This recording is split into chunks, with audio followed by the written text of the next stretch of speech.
नमस्कार साथियों, बायोलॉजी की क्लास कंटिन्यू करने जा रहे हैं हम। चैप्टर नंबर 2 स्टार्ट किया था हमने, male and female gametophyte structure and development, यानी कि नर तथा मादा युग्मकोद्भिद विकास तथा संरचना। उसको हमने कंटिन्यू किया था और हमने एंड्रोसियम के स्टेमिन के बारे में डिस्कस किया था। हम आज उसी को आगे लेंगे। आज अपना जो टॉपिक है वो है माइक्रोस्पोरोजेनेसिस। देखो, हमने जो कल वाले जो वीडियो था, यानी कि जो भी फर्दर वीडियो थे उस पर आगे आएगा, तो उसमें 2-3 वीडियो तक हमेशा ही है जो मेल गेमेटोफाइट के बारे में डिस्कस किया जाएगा।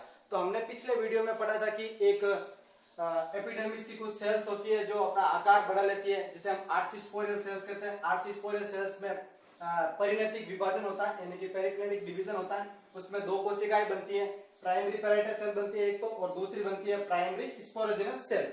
हमने बात की थी प्राइमरी पैराइटल सेल्स है जो भित्ति का निर्माण करती है। उसमें हमने बात की थी कि एंडोथीसियम है, मिडल लेयर है, टेपिटम वगैरह, उसके बारे में कल हमने डिस्कस किया था। लेकिन आज हम डिस्कस करेंगे जो प्राइमरी स्पोरोजेनस सेल होती है, उनके अंदर जब फर्स्ट माइटोसिस होता है तो इस माइक्रोस्पोर मदर सेल्स बनती है। यह हमेशा डिप्लॉइड होती है।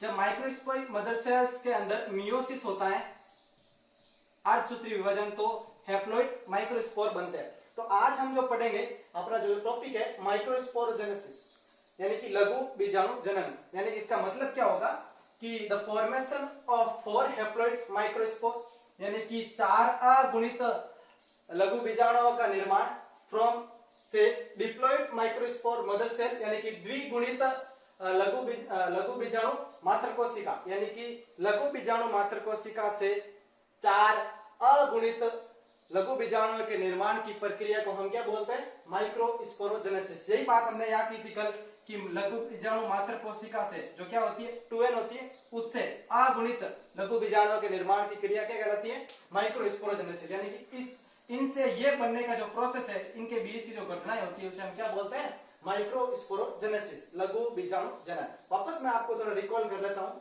कि जो माइक्रोस्पोरेंजियम है, लघु बीजाणु धानी है, उसके अंदर द्विगुणित लघु बीजाणु मात्र कोशिका द्वारा 4 अगुणित लघु बीजाणुओं के निर्माण की प्रक्रिया को लघु बीजाणु जनन कहते हैं। जब लघु बीजाणु के निर्माण की प्रक्रिया होती है तो माइक्रोस्पोर मदर सेल से जब 4 हैप्लॉइड माइक्रोस्पोर बनते हैं तो वो हमेशा से फंक्शनल होते हैं, क्रियात्मक होते हैं। ये बात हमेशा याद रखना। जो भी नए हैप्लॉइड माइक्रोस्पोर बनेंगे वो हमेशा क्या होंगे? क्रियात्मक होंगे। और initially all 4 microspores are attached together with help of callose, यानी कि जो ये 4 अगुणित लघु बीजाणु बनेंगे, वो चारों अगुणित लघु बीजाणु आपस में केलोज द्वारा जुड़े हुए रहेंगे। केलोज की एक परत बनी रहेगी, उससे हमेशा ये चिपके हुए या जुड़े हुए रहेंगे। This group of 4 microspores is called tetrad. और ये जो 4 लघु बीजाणु बनेंगे वो आपस में जुड़े हुए रहेंगे। इस पूरे ग्रुप को हम क्या बोलेंगे? टेट्राड, है जिसे हिंदी में बोलते हैं चतुष्क। तो इस चतुष्क क्या होते हैं, किस किस टाइप के चतुष्क पाए जाते हैं एंजियोस्पर्म्स में, उसके बारे में हम डिस्कस करेंगे। जो चतुष्क की संरचना बनती है वो किस किस टाइप की बनती है, उसमें हम देखते हैं। तो देखो, जो भी लघु बीजाणु बनते हैं वो आपस में जब जुड़े हुए रहते हैं तो उनमें एक चतुष्क संरचना बनती है। वो 5 प्रकार की हो सकती है: टेट्राहेड्रल, चतुष्फलकीय, आइसोबिलेटेड, समद्विपार्श्विक, रिसेट, क्रॉसित, टी शेप्ड, टी नुमा आकृति, और लाइनर यानी रेखित। ये 5 टाइप की संरचनाएं बनती है। तो पहले देखते हैं हम चतुष्फलकीय। Only 3 microspore are visible in front and the 4th one is at the back. तो ये डायग्राम बनाया है कि only 3 आगे से, यानी सामने की तरफ से 3 दिखते हैं और चौथा जस्ट इसके पीछे होता है। इस प्रकार की संरचना किसके अंदर पाई जाती है? डाइकोटिलेडोनस, द्विबीजपत्री पादपों के अंदर। दूसरी बात करें आइसोबाइलेटरल, समद्विपार्श्विक प्रकार के चतुष्क। 4 microspores are in the same place, यानी कि चारों के चारों जो माइक्रोस्पोर होंगे वो सभी सेम प्लेस, यानी कि एक ही जगह पर, एक तरीके से एक ही एंगल पे अपने को दिखाई देंगे। ये देखो, ये चारों दिख रहे हैं, 1 2 3 4, आइसोबिलेटेड यानी कि समद्विपार्श्विक। इसका एग्जांपल अपने को याद रखना है मोनोकोटिलेडोनस, यानी कि एक बीजपत्री।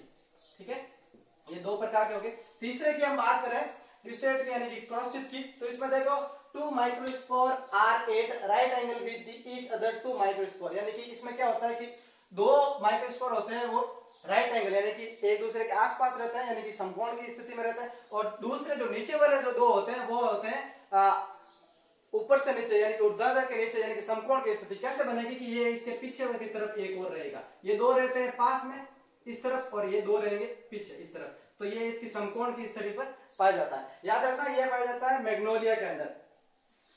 चौथा है T-shaped. Two microspores are horizontally present at the top, यानी कि दो पाए जाते हैं horizontally top ऊपर की तरफ. Other two microspores are longitudinally placed at the bottom, यानी कि दो पाए जाते हैं ऊर्ध्वाधर के रूप में बॉटम के ऊपर. और ये T-shaped कैसे कि इसके जब ये के अंदर मिलेंगे तो ये T आकृति बनाते हैं. चौथा है liner रेखिक. All four microspores are arranged linearly, यानी कि रेखिक या रेखा के रूप में चारों के चारों प्रकार के माइक्रोस्कोप अरेंज रहते हैं. एग्जांपल इसका याद रखना हेलोफिला, इसका एग्जांपल था एरिस्टोलोथिया.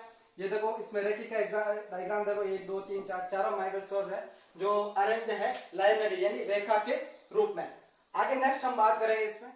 अभी तक हमने पढ़ा कि परागकोश की लघु बीजाणु दानी में उपस्थित द्विगुणित लघु बीजाणु मात्र कोशिका द्वारा 4 अगुणित लघु बीजाणुओं के निर्माण की प्रक्रिया को लघु बीजाणु जनन कहते हैं. हमने ये पढ़ा था और 4 अगुणित लघु बीजाणु बने थे. तो यही 4 अगुणित लघु बीजाणु जो प्राप्त बने थे वो अपनी प्रारंभिक अवस्था में यानी कि बनने की तुरंत अवस्था के बाद क्या होता है टेट्राड अवस्था में होता है, यानी कि चतुष्फलक चारों आपस में चिपके हुए रहते हैं. किसके द्वारा चिपके हुए रहते हैं? केलोज नामक पदार्थ से चिपके हुए रहते हैं. ये हमने इसमें पढ़ा.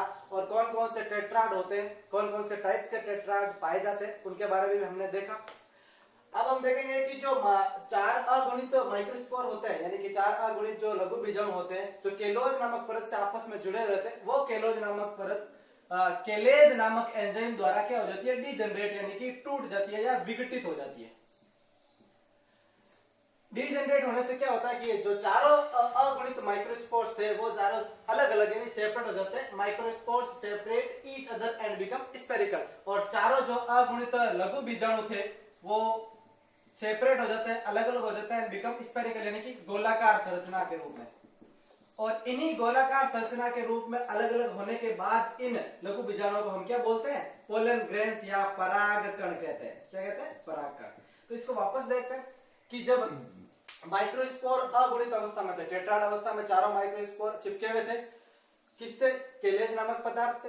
केलेज नामक पदार्थ केलेज एंजाइम से विघटित हुआ यानी कि डीजनरेट हुआ, जिससे क्या हुआ कि चारों माइक्रोस्पोर से जो सेपरेट हो गए अलग अलग और स्फेरिकल यानी कि गोलाकार संरचना में हो गए. इस अवस्था के अंदर इन माइक्रोस्पोर्स को हम क्या बोलते हैं? पोलन ग्रेन्स यानी कि परागकण बोलते हैं.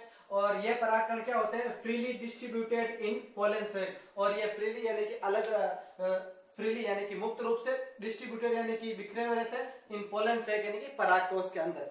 अब हम बात करते हैं नेक्स्ट अपना टॉपिक ये होता है पोलिनिया यानी कि परागपिंड जिसे कहा जाता है. परागपिंड मतलब क्या कि कुछ पादपों के अंदर जो परागकण होते हैं वो कंबाइंड यानी कि संयुक्त होकर एक विशेष प्रकार की संरचना का निर्माण कर लेते हैं, उसे ही हम परागपिंड कहते हैं. एग्जाम्पल अपने याद रखना केलोट्रोपिस मतलब कि आग यानी कि कुछ पादप जैसे आग के अंदर परागकण संयुक्त होकर एक विशेष संरचना का निर्माण कर लेते हैं. उस एक संरचना को हम बोलते हैं पोलिनियम और उसकी प्लूरल फॉर्म यानी एकल भाग को बोलते हैं पोलिनिया या परागपिंड. इसका एग्जांपल हमेशा याद रखना. आग देखो ये इसका डायग्राम है पोलिनियम का. ये आग में अंदर केलोट्रोपिस के अंदर सभी ये देखो परागकण आपस में कंबाइंड संरचना में पोलिनियम का निर्माण कर रहे हैं. तो पता चल गया परागपिंड क्या होता है यानी कि कुछ in some plants the pollen grains combine to form a spherical structure called pollinium and their plural form pollinia यानी कि बहुत सारे परागकण कुछ पादपों के अंदर सभी बहुत सारे परागकण मिलकर एक संयुक्त रूप से संरचना बनाते हैं, उसे हम बोलते हैं पोलिनिया या परागकण. इसको इंपॉर्टेंट है ये याद रखना, काफी बार इसके बारे में थोड़ा पूछा जाता है. फिर एक और चीज आती है पोलिस्पोर यानी कि बहुबीजाणुता. बहुबीजाणुता होती क्या है? बहुबीजाणुता का मतलब होता है in there are more than 4 microspores in the tetrad then this stage is known as polyspory. यानी कि बहुबीजाणुता का मतलब है कि सामान्यतः सभी पादपों के अंदर जो लघु बीजाणु होते हैं वो टेट्राड अवस्था के अंदर होते हैं, लेकिन किसी के अंदर जो 4 माइक्रोस्पोर्स होते हैं लघु बीजाणु वो 4 से भी ज्यादा संख्या में हो जाए किसी एक टेट्राड के अंदर तो उस अवस्था को हम क्या बोलते हैं? पोलिस्पोरी या बहुबीजाणुता. ठीक है, तो ये सारा टॉपिक था अपने पोलिस्पोरी के बारे में, पोलिनिया के बारे में और पोलन ग्रेन्स कब बोला जाता है उसके बारे में. अब इसके आगे हम आगे डिस्कस करेंगे परागकण का स्फुटन. अब हम बात करेंगे डेहेसेंस ऑफ एंथर यानी कि परागकोश का स्फुटन. यानी कि परागकोश के अंदर जो परागकण है वो किस प्रकार से या किस प्रोसेस से किस मेथड से बाहर स्फुटित होकर बाहर की तरफ आते हैं. तो the rupture of dry wall of the mature anther is called anther dehiscence. यानी कि जो ड्राई यानी सूखी वॉल यानी परत ऑफ द मैच्योर एंथर यानी कि परिपक्व परागकोश की जो सूखी परत अचानक रप्चर यानी फटकर या प्रस्फुटित होकर अपने अंदर से परागकणों को बाहर निकालते हैं, इस प्रोसेस को बोलते हैं एंथरडिहेसेंस।